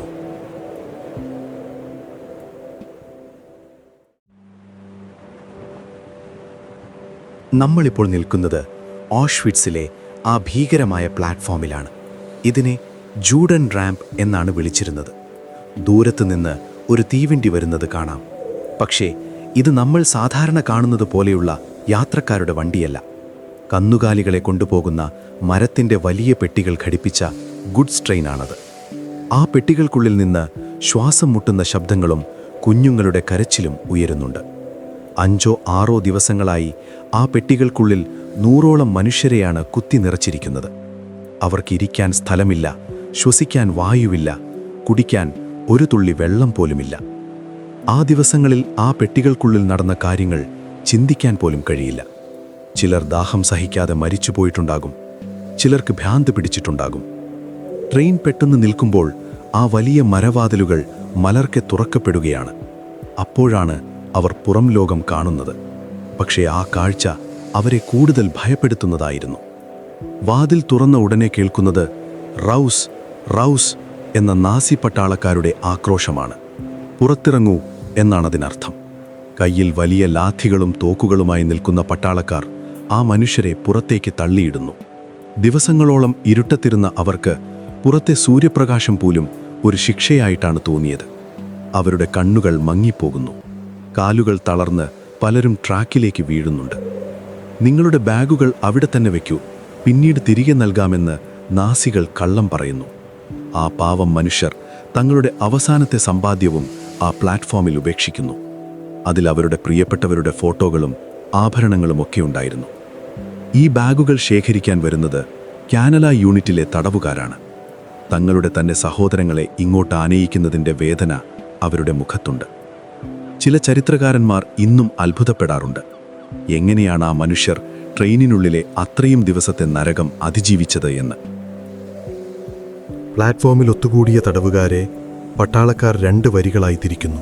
പുരുഷന്മാരും വലിയ ആൺകുട്ടികളും ഒരു വശത്ത്, സ്ത്രീകളും കുട്ടികളും പ്രായമായവരും മറുവശത്ത്. ഒരു നിമിഷം കൊണ്ട് കുടുംബങ്ങൾ വേർപിരിയുകയാണ്. ജീവിതകാലം മുഴുവൻ കൂടെയുണ്ടായിരുന്നവർ അന്ത്യയാത്ര പോലും പറയാൻ കഴിയാതെ പരസ്പരം അകന്നുപോകുന്നു. കൈക്കുഞ്ഞുങ്ങളെ മാറോട് ചേർത്ത് പിടിച്ച അമ്മമാരുടെ നെഞ്ചിലെ പടപടപ്പ് ആ അന്തരീക്ഷത്തിൽ മുഴങ്ങുന്നുണ്ടാകും. പട്ടാളക്കാർ അവരെ ലാത്തികൊണ്ട് അടിച്ചു മാറ്റുകയാണ്. അവിടുത്തെ തിരക്കും ബഹളവും പട്ടികളുടെ കുരയുമെല്ലാം ചേർന്ന് ഒരു വലിയ നരകം തന്നെ ആ പ്ലാറ്റ്ഫോമിൽ രൂപപ്പെടുന്നു. ഈ സമയത്താണ് നമ്മൾ ഈ കഥയിലെ മറ്റൊരു വില്ലനെ കാണുന്നത്. അവിടുത്തെ ഡോക്ടർമാർ. അവർ വെളുത്ത കോട്ട് ധരിച്ച് വളരെ ശാന്തരായി ഒരു കൈയിൽ സിഗരറ്റും പിടിച്ച് ആ വരികൾക്കിടയിലൂടെ നടക്കുന്നു. അവർക്കിതൊരു ജോലിയല്ല, മറിച്ച് വെറുമൊരു തെരഞ്ഞെടുപ്പ് പ്രക്രിയ മാത്രമാണ്. ആ വരികളുടെ മുന്നിൽ നിൽക്കുന്നത് ചിലപ്പോൾ ഡോക്ടർ ജോസഫ് മെങ്കലെ ആയിരിക്കും. ചരിത്രം അയാളെ മരണത്തിൻ്റെ മാലാഖ എന്നാണ് വിളിക്കുന്നത്. അയാൾക്ക് മുമ്പിലേക്ക് ഓരോരുത്തരായി എത്തുന്നു. ആ ഡോക്ടറുടെ കണ്ണുകളിൽ ദയയുടെ ഒരംശം പോലും കാണാൻ കഴിയില്ല. അയാൾ ഓരോരുത്തരെയും നോക്കുന്നു. എന്നിട്ട് തൻ്റെ കയ്യിലുള്ള ചൂരൽ വടി കൊണ്ടോ അല്ലെങ്കിൽ ഒരു വിരൽ കൊണ്ടോ ഇടത്തേക്കോ വലത്തേക്കോ ആംഗ്യം കാണിക്കുന്നു. ആ ഒരു വിരലനക്കം ഒരാളുടെ വിധിയാണ് നിശ്ചയിക്കുന്നത്. വലത്തേക്ക് എന്ന് പറഞ്ഞാൽ അത് ജീവിതത്തിലേക്കുള്ള വഴിയാണ്. അതായത് ക്യാമ്പിൽ പണിയെടുക്കാൻ ആരോഗ്യമുണ്ടെന്ന് അയാൾ കണ്ടെത്തുന്നവർ. ഇടത്തേക്ക് എന്ന് പറഞ്ഞാൽ അത് മരണത്തിലേക്കുള്ള വഴിയാണ്. പ്രായമായവർ, രോഗികൾ, ഗർഭിണികൾ, ചെറിയ കുട്ടികൾ എന്നിവരെല്ലാം ഇടത്തേക്കാണ് പോകുക. അവർക്ക് വേണ്ടി അവിടെ കാത്തിരുന്നത് ബിർക്കേനോവിലെ ഗ്യാസ് ചേമ്പറുകളായിരുന്നു. ഈ തിരഞ്ഞെടുപ്പ് എത്ര ക്രൂരമാണെന്ന് നോക്കൂ. കുട്ടികളെയും അവരുടെ അമ്മമാരെയും ഒരു ദയയും കൂടാതെ അവർ ഇടത്തേക്ക് അയക്കും. അമ്മ തൻ്റെ കുട്ടിയെ ചേർത്ത് പിടിക്കുമ്പോൾ പട്ടാളക്കാർ അവരെ ബലം പ്രയോഗിച്ചു മാറ്റുന്നു. ചിലപ്പോൾ ഒരമ്മയ്ക്ക് രക്ഷപ്പെടാൻ അവസരം ലഭിച്ചാലും തൻ്റെ കുട്ടിയെ ഉപേക്ഷിക്കാൻ തയ്യാറാകാതെ അവളും മരണത്തിലേക്ക് നടന്നു പോകും. ഡോക്ടർമാരുടെ ഈ വിരലനക്കം വെറുമൊരു നിമിഷം കൊണ്ടാണ് നടക്കുന്നത്. നിങ്ങൾ എത്ര വയസ്സുണ്ട് എന്നൊരു ചോദ്യം മാത്രമായിരിക്കും ചിലപ്പോൾ അവർ ചോദിക്കുക. രക്ഷപ്പെടാൻ വേണ്ടി പല കുട്ടികളും തങ്ങൾക്ക് പ്രായം കൂടുതലുണ്ടെന്ന് കള്ളം പറയും. തങ്ങളെ പരിശോധിക്കുന്നത് ഡോക്ടർമാരാണെന്നറിഞ്ഞപ്പോൾ അവർ വിചാരിച്ചത് തങ്ങൾക്ക് ചികിത്സ നൽകാനാണെന്നാണ്. പക്ഷേ ആ ഡോക്ടർമാർ മനുഷ്യമാംസമാക്കുന്ന കച്ചവടക്കാരായി മാറിയിരുന്നു. ഈ പ്ലാറ്റ്ഫോമിലെ കാഴ്ചകൾ കണ്ടു നിൽക്കുന്ന സോണ്ടർ കമാൻഡോ എന്ന തടവുകാർക്ക് ഒരു വിചിത്രമായ നിർദ്ദേശം നൽകിയിരുന്നു. വരിയിൽ നിൽക്കുന്നവരോട് സത്യം പറയരുത് എന്നതായിരുന്നു അത്. നിങ്ങൾ കുളിക്കാൻ പോവുകയാണ്, പേടിക്കണ്ട എന്നവർക്ക് പറയേണ്ടി വന്നു. തങ്ങളുടെ കൺമുന്നിൽ വഞ്ചിക്കപ്പെടുന്ന സ്വന്തം വർഗ്ഗക്കാരെ നോക്കി അവർക്ക് നിശബ്ദരായി നിൽക്കേണ്ടി വന്നു. ഓരോ ട്രെയിൻ വരുമ്പോഴും ഈ നാടകം ആവർത്തിച്ചുകൊണ്ടിരുന്നു. ആകാശത്ത് നിന്ന് ചാരവും പുകയും താഴേക്ക് വീഴുന്നുണ്ടാകും. ആ പുക എവിടെ നിന്നാണെന്ന് ആരും ചോദിക്കില്ല. പക്ഷെ എല്ലാവർക്കും ഉള്ളിൽ പേടിയുണ്ടായിരുന്നു. ചരിത്രകാരന്മാർക്കിടയിൽ ഒരു ചർച്ച നടക്കാറുണ്ട്. നാസികൾ എങ്ങനെയാണ് ഇത്ര കൃത്യമായി ഈ സംവിധാനം പ്രവർത്തിപ്പിച്ചത് എന്ന്. വെറും മിനിറ്റുകൾക്കുള്ളിൽ ആയിരക്കണക്കിന് ആളുകളെ ജീവിതത്തിലേക്കും മരണത്തിലേക്കും തരംതിരിക്കാൻ അവർക്ക് കഴിഞ്ഞു. ഈ പ്ലാറ്റ്ഫോമിൽ വെച്ചാണ് പലർക്കും തങ്ങളുടെ മാതാപിതാക്കളെയും മക്കളെയും അവസാനമായി കാണാൻ കഴിഞ്ഞത്. ആ വേർപിരിയലിൻ്റെ വേദന ഓഷ്വിറ്റ്സിലെ കാറ്റിൽ ഇന്നും അലിഞ്ഞു ചേർന്നിട്ടുണ്ട്. രാത്രിയുടെ ഈ യാമത്തിൽ നമ്മൾ ഓർക്കേണ്ടത് ഒരു വിരലടക്കം കൊണ്ട് ലക്ഷക്കണക്കിന് മനുഷ്യരുടെ സ്വപ്നങ്ങൾ തകർത്ത് കളഞ്ഞ ആ ഇരുണ്ട കാലഘട്ടത്തെക്കുറിച്ചാണ്.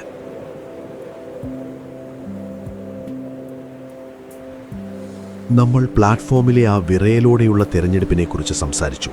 അവിടെ നിന്ന് വലതുവശത്തേക്ക് നീങ്ങിയവർക്ക് ലഭിച്ചത് കഠിനമായ അധ്വാനത്തിൻ്റെ നാളുകളായിരുന്നു. നാസികൾ ഈ രീതിയെ വിളിച്ചിരുന്നത് വെർണിക്ടുങ് ദുർഷ് ആർബൈറ്റ് എന്നാണ്. അതായത് പണിയെടുപ്പിച്ച് ഒരു മനുഷ്യനെ ഇല്ലാതാക്കുക. ഇതൊരു വല്ലാത്തൊരു ബുദ്ധി തന്നെയാണല്ലേ. ഒരാളെ വെറുതെ കൊല്ലുന്നതിനേക്കാൾ ലാഭം അയാളെക്കൊണ്ട് അധ്വാനിപ്പിച്ച് ലാഭമുണ്ടാക്കി ഒടുവിൽ കൊല്ലുന്നതാണെന്ന നാസികൾ കരുതി. ജർമ്മനിയിലെ വലിയൊരു വിഭാഗം വ്യവസായികളും ഇതിന് കൂട്ടുനിന്നു. റോഡുകൾ പണിയാനും ആയുധങ്ങൾ നിർമ്മിക്കാനും വിമാനങ്ങളുടെ ഭാഗങ്ങൾ ഉണ്ടാക്കാനും ഈ അടിമകളെ ഉപയോഗിച്ചു. രാവിലെ 4 മണിക്ക് തുടങ്ങുന്ന ജോലി പലപ്പോഴും രാത്രി 10 മണി വരെ നീളും. കയ്യിൽ ഗ്ലൗസുകളോ കാലിൽ നല്ല ഷൂസോ ഇല്ലാതെ ആ മനുഷ്യർ കല്ലുകളും മണ്ണും ചുമന്നു. വിചിത്രമായൊരു കാര്യം പറയാം. ചില ജർമ്മൻ കമ്പനികൾ തടവുകാരുടെ ആരോഗ്യമനുസരിച്ചാണ് നാസികൾക്ക് വാടക നൽകിയിരുന്നത്. കത്തുന്ന വെയിലിലും പൊടിയിലും ആ തടവുകാർക്ക് രക്ഷ കിട്ടില്ലായിരുന്നു. പണിയെടുക്കാൻ വയ്യാതാകുന്ന നിമിഷം നിങ്ങളെ ആ ശ്മശാനങ്ങളിലേക്ക് അയക്കും. ഇതൊരു വലിയ ബിസിനസ് മോഡലായി നാസികൾ മാറ്റി.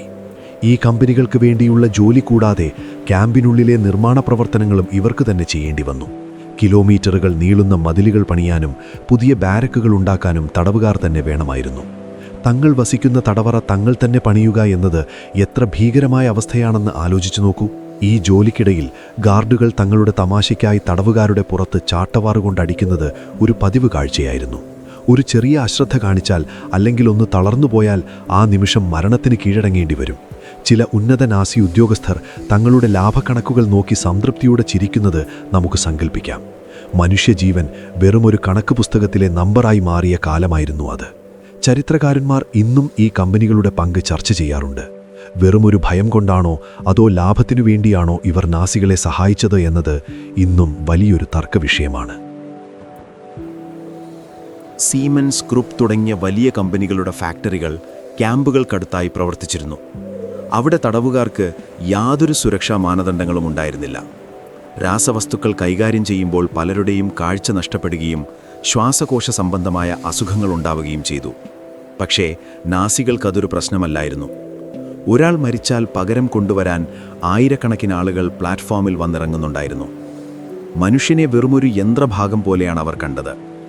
ഈ ഫാക്ടറികളിൽ നിന്ന് കിട്ടുന്ന ലാഭം നാസി സൈന്യത്തെ കൂടുതൽ കരുത്തുറ്റതാക്കാൻ സഹായിച്ചു. ചുരുക്കത്തിൽ തങ്ങളെ കൊല്ലാനുള്ള ആയുധങ്ങൾ നിർമ്മിക്കാൻ പോലും ആ തടവുകാർ നിർബന്ധിതരായി. ഈ അടിമത്തത്തിൻ്റെ ഭീകരത നമ്മൾ ഇന്ന് കാണുന്നതിനും അപ്പുറമായിരുന്നു.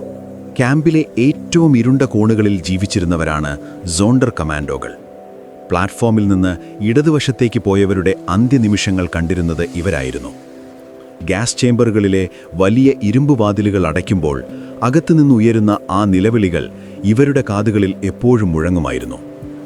ആളുകൾ മരിച്ചു കഴിഞ്ഞാൽ ആ മുറികൾ തുറന്ന് വിഷവാതകം പുറത്തേക്ക് കളയുക എന്നത് ഇവരുടെ ജോലിയാണ്. ആ മുറിക്കുള്ളിലെ കാഴ്ചകൾ വിവരിക്കാൻ കഴിയില്ല. മനുഷ്യർ പരസ്പരം കെട്ടിപ്പിടിച്ചും കൈകൾ കോർത്തുപിടിച്ചും മരണത്തെ നേരിട്ടതിൻ്റെ നടുക്കുന്ന തെളിവുകൾ അവിടെ കാണാമായിരുന്നു. സോണ്ടർ കമാൻഡോകൾക്ക് ആ മുറികൾ വൃത്തിയാക്കാൻ വളരെ കുറഞ്ഞ സമയം മാത്രമേ നാസികൾ നൽകാറുള്ളൂ. ഓരോ ശവത്തിൽ നിന്നും അവർ നാസികൾക്കായി എന്തെങ്കിലും ലാഭം കണ്ടെത്തണം. സ്വർണ്ണപ്പല്ലുകൾ ഇളക്കിയെടുക്കാനും സ്ത്രീകളുടെ നീളമുള്ള മുടി വെട്ടിയെടുക്കാനും അവർക്ക് പ്രത്യേക ഉപകരണങ്ങൾ നൽകിയിരുന്നു. ഈ മുടി കിലോഗ്രാം കണക്കിന് തൂക്കി ജർമ്മനിയിലെ കമ്പനികൾക്ക് വിൽക്കുമായിരുന്നു. ഇതെല്ലാം മനുഷ്യത്വം മരവിച്ചുപോയ ക്രൂരതകളാണ്. വിചിത്രമായൊരു കാര്യം, ഈ സോണ്ടർ കമാൻഡോകൾക്ക് മറ്റുള്ളവരെക്കാൾ നല്ല ഭക്ഷണം നാസികൾ നൽകിയിരുന്നു. വസ്ത്രങ്ങളും അല്പം മെച്ചപ്പെട്ടതായിരുന്നു. എന്നാൽ ഇത് ദയ കൊണ്ടായിരുന്നില്ല, മറിച്ച് ഈ ഭീകരമായ അധ്വാനം ചെയ്യാൻ അവർക്ക് ശാരീരിക ബലം വേണമല്ലോ എന്നതുകൊണ്ടായിരുന്നു. അവർ ജീവിക്കുന്ന ശവങ്ങളെപ്പോലെയായിരുന്നു. ആരോടും ഒന്നും സംസാരിക്കില്ല. രാത്രിയിൽ അവർ ഒരുമിച്ചിരുന്ന് നാസികൾ നൽകുന്ന മദ്യം കുടിക്കുമായിരുന്നു. തൻ്റെ കയ്യിൽ തൻ്റെ സഹോദരൻ്റെയോ സുഹൃത്തിൻ്റെയോ രക്തം പുരണ്ടിട്ടുണ്ടെന്ന ബോധം അവരെ വേട്ടയാട്. പലപ്പോഴും പുതിയതായി വരുന്ന തടവുകാരിൽ നിന്ന് തൻ്റെ കുടുംബാംഗങ്ങളെ ഇവർക്ക് കണ്ടെത്തേണ്ടി വരുമായിരുന്നു. ഒരിക്കലൊരു സോണ്ടർ കമാൻഡോ തൻ്റെ മകനെ ഗ്യാസ് ചേംബറിനുള്ളിൽ കണ്ടെത്തിയത് ചരിത്രത്തിലെ ഏറ്റവും വേദനിപ്പിക്കുന്ന കഥയാണ്. ആ കുട്ടി അപ്പോഴും മരിക്കാതെ ഇരുന്നിട്ടും തനിക്കൊന്നും ചെയ്യാൻ കഴിയാതെ പോയ ആ അച്ഛൻ്റെ അവസ്ഥ ആലോചിച്ചു നോക്കൂ. നാസികൾക്കൊരു വലിയ പേടിയുണ്ടായിരുന്നു. ഈ സോണ്ടർ കമാൻഡോകൾ ജീവിച്ചിരുന്നാൽ ലോകത്തോട് ഈ രഹസ്യങ്ങൾ വിളിച്ചു പറയും. അതുകൊണ്ട് ഓരോ 3 മാസം കൂടുമ്പോഴും നിലവിലുള്ള ടീമിനെ മുഴുവൻ അവർ കൊന്നു തള്ളുമായിരുന്നു. എന്നിട്ട് പുതിയ ഒരു ടീമിനെ ആ ജോലി ഏൽപ്പിക്കും. പുതിയതായി വരുന്നവർക്ക് തൻ്റെ മുൻഗാമികളുടെ ശരീരം തന്നെ ശ്മശാനത്തിൽ കത്തിക്കേണ്ടി വരും. ആ കുന്നുകൂടിയ ചാരത്തിനിടയിൽ നിന്ന് അവർക്ക് തങ്ങളുടെ സുഹൃത്തുക്കളുടെ സ്വർണ്ണപ്പല്ലുകൾ കണ്ടെത്തേണ്ടി വരും. ഇതിലും വലിയൊരു ക്രൂരത ചിന്തിക്കാൻ പോലും കഴിയില്ല. എങ്കിലും ഈ സോണ്ടർ കമാൻഡോകൾ രഹസ്യമായി ഡയറികൾ എഴുതി വയ്ക്കുമായിരുന്നു. ഈ ശ്മശാനങ്ങൾക്ക് ചുറ്റും അവർ കുഴിച്ചിട്ട ആ ഡയറികളാണ് പിന്നീട് ലോകത്തിന് സത്യങ്ങൾ പറഞ്ഞുകൊടുത്തത്. അവർ ആ മുറ്റത്ത് ചിതറിക്കിടക്കുന്ന ചാരത്തിലൂടെ നടക്കുമ്പോൾ ഓരോ ചുവടിലും ഒരു മനുഷ്യൻ്റെ ജീവിതമുണ്ടായിരുന്നു എന്ന് അവർക്കറിയാമായിരുന്നു. ഈ മനുഷ്യർ അനുഭവിച്ച മാനസിക വേദന വിവരിക്കാൻ വാക്കുകൾ മതിയാവില്ല. നരകത്തിൽ ജോലി ചെയ്യുന്ന മനുഷ്യർ എന്ന് വേണമെങ്കിൽ നമുക്കിവരെ വിളിക്കാം.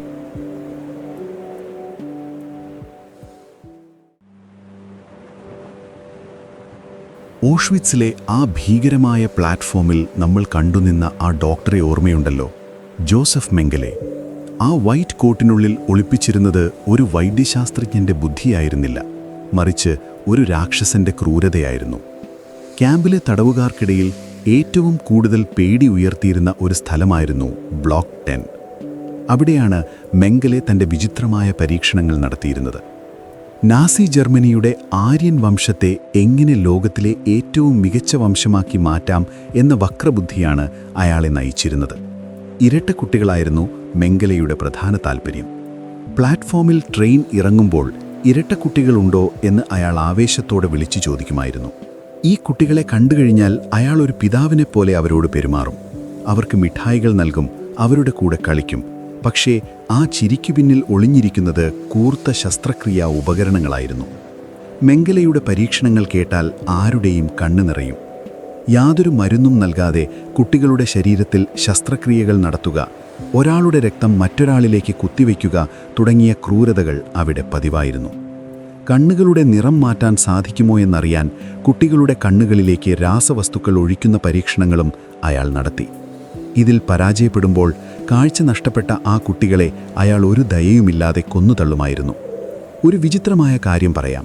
മെങ്കലെ എപ്പോഴും പാട്ടുകൾ വിസിലടിച്ചുകൊണ്ടാണ് ഈ പരീക്ഷണങ്ങൾ നടത്തിയിരുന്നത്. വാഗ്നറുടെ ഓപ്പറകൾ വിസിലടിച്ചുകൊണ്ട് അയാൾ തൻ്റെ ഇരകളുടെ ശരീരത്തിൽ കത്തിവെക്കുമ്പോൾ അയാൾക്കതൊരു കലയായിരുന്നു. ഈ ക്രൂരതകളെല്ലാം അയാൾ ഒരു ഡയറിയിൽ കൃത്യമായി കുറിച്ചുവെക്കുമായിരുന്നു.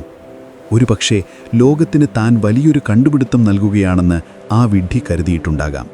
ചില ചരിത്രകാരന്മാർ ഇന്നും അത്ഭുതപ്പെടാറുണ്ട്. എങ്ങനെയാണ് ഒരു ഡോക്ടർക്ക് ഇത്രത്തോളം മനുഷ്യത്വരഹിതമായി പെരുമാറാൻ കഴിഞ്ഞത് എന്ന്. വൈദ്യശാസ്ത്രമെന്നാൽ ജീവൻ രക്ഷിക്കാനുള്ളതാണെന്ന് നമ്മൾ പഠിക്കുമ്പോൾ മെംഗലെയെ സംബന്ധിച്ച് അത് ജീവൻ എടുക്കാനുള്ള ഒരു വിദ്യ മാത്രമായിരുന്നു. ഇതുകൂടാതെ ഉയർന്ന മർദ്ദത്തിലുള്ള മുറികളിൽ തടവുകാരെയിട്ട് അവരുടെ ശരീരം എങ്ങനെ പ്രതികരിക്കുന്നു എന്ന് നോക്കുന്ന പരീക്ഷണങ്ങളും നാസികൾ നടത്തിയിരുന്നു. മഞ്ഞുകട്ടകൾക്കിടയിൽ മനുഷ്യരെ മണിക്കൂറുകളോളം കിടത്തി അവരുടെ ശരീരതാപം അളക്കുന്ന രീതിയുമുണ്ടായിരുന്നു. ജർമ്മൻ പൈലറ്റുമാർ തണുത്ത കടലിൽ വീണാൽ എങ്ങനെ രക്ഷിക്കാമെന്ന് കണ്ടെത്താനായിരുന്നു ഈ പരീക്ഷണം. പക്ഷേ ഇതിനുപയോഗിച്ചത് നിരപരാധികളായ തടവുകാരെയായിരുന്നു. മരുന്നുകൾ കണ്ടുപിടിക്കാനെന്ന പേരിൽ തടവുകാരുടെ മുറിവുകളിൽ മണ്ണും ചില്ലും കുത്തിക്കയറ്റി ഇൻഫെക്ഷൻ ഉണ്ടാക്കുന്ന രീതിയും അവിടെ നിലനിന്നിരുന്നു. മനുഷ്യൻ ഒരു പരീക്ഷണശാലയിലെ എലിയെപ്പോലെ മാറിയ കാലമായിരുന്നു അത്. ഈ ബ്ലോക്കുകളിൽ നിന്ന് പുറത്തുവരുന്ന നിലവിളികൾ ക്യാമ്പിലെ മറ്റുള്ളവർക്ക് വലിയൊരു പേടി സ്വപ്നമായിരുന്നു. അവിടെ ഡോക്ടർ എന്നത് മരണത്തിൻ്റെ മറ്റൊരു പേര് മാത്രമായിരുന്നു. ഈ ക്രൂരതകൾക്കെല്ലാം ഇടയിലും ആ തടവുകാർക്ക് എങ്ങനെയാണ് അതിജീവിക്കാൻ കഴിഞ്ഞത് എന്നത് ചിന്തിക്കുമ്പോൾ നമുക്ക് വല്ലാത്തൊരാശ്ചര്യം തോന്നും. ഇത്രയേറെ ക്രൂരതകൾ സഹിക്കുമ്പോഴും ആ തടവുകാർ വെറുതെ ഇരിക്കുകയായിരുന്നില്ല. ആ മുള്ളുവേലികൾക്കുള്ളിൽ നിശബ്ദമായൊരു വിപ്ലവം വളരുന്നുണ്ടായിരുന്നു. അവർക്ക് ആയുധങ്ങളില്ല, പട്ടാളത്തിൻ്റെ കരുത്തില്ല. പക്ഷെ അവരുടെ ഉള്ളിൽ അതിശക്തമായൊരു പ്രതിരോധമുണ്ടായിരുന്നു. നാസികൾ ഫാക്ടറികളിൽ പണിയെടുക്കുമ്പോൾ മെഷീനുകളുടെ ഭാഗങ്ങൾ രഹസ്യമായി കേടുവരുത്തുമായിരുന്നു. നാസികൾക്ക് വേണ്ടി ഉണ്ടാക്കുന്ന വെടിക്കോപ്പുകൾ പൊട്ടിത്തെറിക്കാത്ത രീതിയിൽ അവർ മാറ്റം വരുത്തി. ഇതിനെയാണ് അദൃശ്യമായ അട്ടിമറി എന്ന് വിളിക്കുന്നത്. ഒരുപക്ഷെ ആയുധം കൊണ്ട് യുദ്ധം ചെയ്യുന്നതിനേക്കാൾ വലിയൊരു കാര്യമായിരുന്നു ഇത്. 1944 ഒക്ടോബറിൽ ഓഷ്വിറ്റ്സിൽ നടന്ന സോണ്ടർ കമാൻഡോകളുടെ വിപ്ലവം ചരിത്രത്തിലെ ഏറ്റവും വലിയൊരു ചെറുത്തുനിൽപ്പാണ്. തങ്ങൾ എങ്ങനെയോ മരിക്കാൻ പോവുകയാണെന്നുറപ്പുള്ള ആ മനുഷ്യർ പോകുന്നതിനു മുൻപ് നാസികൾക്കൊരു തിരിച്ചടി നൽകാൻ തീരുമാനിച്ചു. ക്യാമ്പിനുള്ളിലെ ഒരു വെടിമരുന്ന് ഫാക്ടറിയിൽ ജോലി ചെയ്തിരുന്ന റോസ റോബോട്ട എന്ന ധീരയായ യുവതിയും അവളുടെ സുഹൃത്തുക്കളും തങ്ങളുടെ വസ്ത്രങ്ങൾക്കുള്ളിൽ ഒളിപ്പിച്ചു വെച്ച് വെടിമരുന്ന് കടത്തി. ഓരോ ദിവസവും കുറേശ്ശെയായി അവർ ശേഖരിച്ച ആ വെടിമരുന്ന് ഉപയോഗിച്ച് സോണ്ടർ കൊമാൻഡോകൾ ശ്മശാനത്തിലെ 4-ാം നമ്പർ ഗ്യാസ് ചേംബർ ബോംബ് വെച്ച് തകർത്തു. ആ വലിയ പൊട്ടിപ്പറി ഓഷ്വിറ്റ്സിലെ ആകാശത്തെ നടുക്കി. അന്നത്തെ ആ വിപ്ലവത്തിൽ 100 കണക്കിന് തടവുകാർ കൊല്ലപ്പെട്ടുവെങ്കിലും നാസികളുടെ ആ മരണയന്ത്രത്തെ ഒരു പരിധിവരെ തടയാൻ അവർക്ക് കഴിഞ്ഞു. റോസ റോബോട്ടയെ പിടികൂടി ക്രൂരമായി പീഡിപ്പിച്ചപ്പോഴും അവൾ തൻ്റെ കൂട്ടാളികളുടെ പേര് വെളിപ്പെടുത്തിയില്ല. തൂക്കുമരത്തിലേക്ക് നടക്കുമ്പോഴും ശക്തരായിരിക്കൂ, ധൈര്യമായിരിക്കൂ എന്നാണ് അവൾ തൻ്റെ കൂട്ടുകാരോട് വിളിച്ചു പറഞ്ഞത്. ഇത്തരം ധീരതയുടെ കഥകൾ ആ ഇരുട്ടിലും പ്രത്യാശയുടെ നാളങ്ങളായി നിലനിന്നു. ചില തടവുകാർ മറ്റൊരു രീതിയിലാണ് പ്രതിരോധം തീർത്തത്. അവർ ക്യാമ്പിലെ ക്രൂരതകൾ രഹസ്യമായി ക്യാമറയിൽ പകർത്തി. സോണ്ടർ കൊമാൻഡോ ഫോട്ടോഗ്രാഫുകൾ എന്നറിയപ്പെടുന്ന ആ ചിത്രങ്ങൾ ലോകത്തിനു മുന്നിൽ നാസികളുടെ മുഖം മൂടി അഴിച്ചുമാറ്റി. ശവങ്ങൾ കത്തിക്കുന്നതിൻ്റെയും വരിവരിയായി നിൽക്കുന്ന മനുഷ്യരുടെയും ആ മങ്ങിയ ചിത്രങ്ങൾ പിന്നീട് വലിയ തെളിവുകളായി മാറി. തങ്ങളുടെ ഡയറികൾ കുപ്പികളിലാക്കി മണ്ണിൽ കുഴിച്ചിട്ടവരുമുണ്ടായിരുന്നു. ഞങ്ങൾ ഇല്ലാതായാലും ഈ കഥ ലോകമറിയണം എന്നതായിരുന്നു അവരുടെ ആഗ്രഹം. ചില ചരിത്രകാരന്മാർ ഇന്നും ചർച്ച ചെയ്യാറുണ്ട്. ലോകശക്തികൾ എന്തുകൊണ്ടാണ് ഈ ക്യാമ്പുകളിലെ റെയിൽവേ ട്രാക്കുകൾ ബോംബ് വെച്ച് തകർക്കാതിരുന്നത് എന്ന്. ഒരുപക്ഷെ അവരത് ചെയ്തിരുന്നെങ്കിൽ ലക്ഷക്കണക്കിന് ജീവനുകൾ രക്ഷിക്കാമായിരുന്നു. പക്ഷേ ആ സഹായം എത്താത്തപ്പോഴും ആ തടവുകാർ തങ്ങളാൽ കഴിയുന്ന രീതിയിൽ പോരാടി. ആ മുള്ളുവേലികൾ തകർക്കാൻ അവർക്ക് കഴിഞ്ഞില്ലായിരിക്കാം, പക്ഷേ തങ്ങളുടെ ആത്മാവിനെ തകർക്കാൻ നാസികളെ അവർ അനുവദിച്ചില്ല. ഈ ചെറുത്തുനിൽപ്പുകളാണ് മനുഷ്യവംശത്തിൻ്റെ യഥാർത്ഥ വിജയമായി നമ്മൾ കാണേണ്ടത്. ഇനി നമ്മൾ കാണാൻ പോകുന്നത് ഈ നരകത്തിൽ നിന്നുള്ള മോചനത്തിൻ്റെ ആ പുലരിയെക്കുറിച്ചാണ്.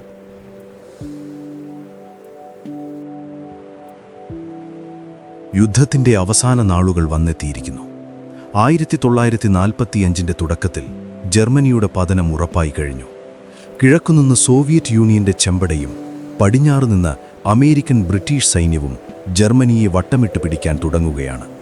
ഹിറ്റ്ലർ ബെർലിനിലെ തൻ്റെ ഭൂഗർഭ ബങ്കറിനുള്ളിൽ ഒളിച്ചിരുന്ന് ലോകം അവസാനിക്കുന്നത് നോക്കി നിൽക്കുകയാണ്. പക്ഷേ ക്യാമ്പുകളിൽ സ്ഥിതി അതല്ലായിരുന്നു. നാസികൾക്ക് ഒരു വലിയ പേടിയുണ്ടായിരുന്നു. തങ്ങൾ ചെയ്ത ക്രൂരതകൾ ലോകം നേരിട്ട് കണ്ടാൽ തങ്ങളുടെ അവസ്ഥയെന്താകും? തെളിവുകൾ നശിപ്പിക്കാനുള്ള തത്രപ്പാടിലായിരുന്നു അവർ. ഓരോ ക്യാമ്പിലുമുള്ള രേഖകൾ അവർ കൂട്ടമായി കത്തിച്ചു. ഗ്യാസ് ചേമ്പറുകൾ ബോംബ് വെച്ച് തകർത്തു. എങ്ങനെയെങ്കിലും ഈ പാപക്കറകൾ കഴുകിക്കളയാം എന്നാ വിഡ്ഢികൾ വിചാരിച്ചു. പക്ഷേ അവിടെ ബാക്കിയുള്ള ലക്ഷക്കണക്കിന് തടവുകാരെ അവരെന്തു ചെയ്യും? അവരെ അവിടെ തന്നെ വിട്ടുപോയാൽ അവർ ശത്രുപക്ഷത്തിന് വലിയ തെളിവുകളാകും. അതുകൊണ്ട് ഹിറ്റ്ലറുടെ വലം കൈയായ ഹിംലർ ഒരു ക്രൂരമായ ഉത്തരവിട്ടു: ഒരു തടവുകാരൻ പോലും ജീവനോടെ ശത്രുവിൻ്റെ കയ്യിൽ അകപ്പെടരുത്. ഇതോടെയാണ് ചരിത്രത്തിലെ ഏറ്റവും ഭീകരമായ മരണയാത്രകൾ അഥവാ ഡെത്ത് മാർച്ചുകൾ ആരംഭിക്കുന്നത്. കിലോമീറ്ററുകൾ അകലെയുള്ള മറ്റൊരു ക്യാമ്പിലേക്ക് തടവുകാരെ നടത്തിക്കൊണ്ടുപോകാൻ അവർ തീരുമാനിച്ചു. 1945 ആ തണുപ്പുകാലം ജർമ്മനി കണ്ട ഏറ്റവും കഠിനമായ ഒന്നായിരുന്നു. മഞ്ഞുവീണ് റോഡുകൾ മൂടിക്കിടക്കുന്നു. ആ തണുപ്പിൽ വെറും കനം കുറഞ്ഞ വരയൻ കുപ്പായങ്ങൾ മാത്രം ധരിച്ച് ആയിരക്കണക്കിന് തടവുകാർ നടന്നു തുടങ്ങി. പലരുടെയും കാലുകളിൽ ഷൂസുകൾ പോലുമില്ലായിരുന്നു.